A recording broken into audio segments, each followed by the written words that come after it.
دھوکہ بڑی کمال کی چیز ہے، کبھی کھا کر دیکھو، سمجھدار ہو جاؤ گے۔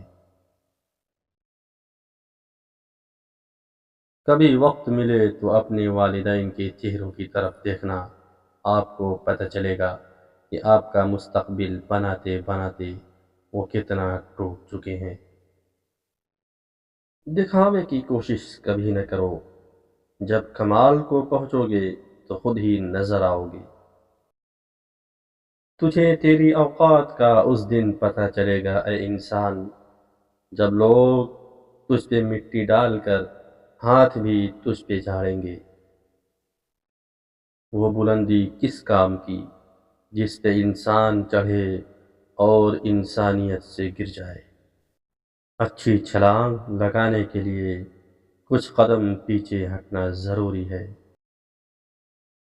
اختلاف کے باوجود احترام سے پیش آنا کمزوری نہیں، خاندانی ہونے کی دلیل ہے۔ دوسروں کو ہر وقت تولنے والے خود بہت ہلکے ہوتے ہیں۔ کچھ ایسے ہو گئے ہیں اس دور کے رشتے، اگر آواز تم نہ دو تو بولتے وہ بھی نہیں۔ تمام ایماندار لوگوں میں سے بہترین وہ ہیں جو اپنے مومن بھائی کے لیے بھی وہی پسند کریں جو وہ اپنے لیے پسند کرتا ہے۔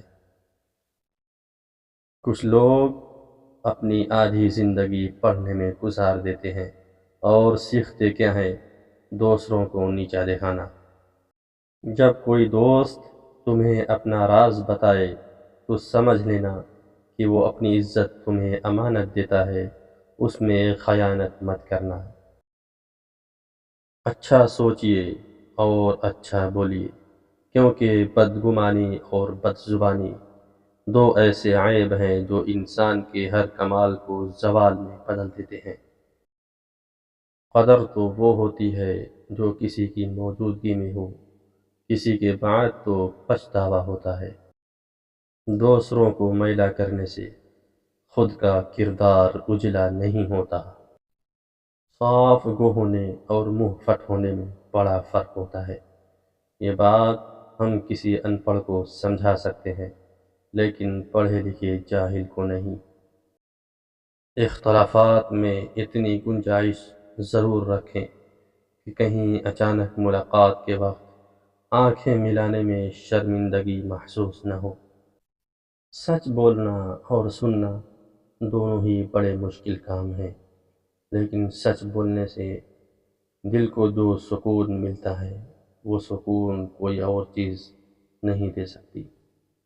نصیب بے شک اس کے ہاتھ میں ہے، مگر دعاؤں کا اختیار اس نے ہمیں دیا ہے، اور دعائیں ہی ہیں جو تقدیر بدلنے کی طاقت رکھتی ہیں۔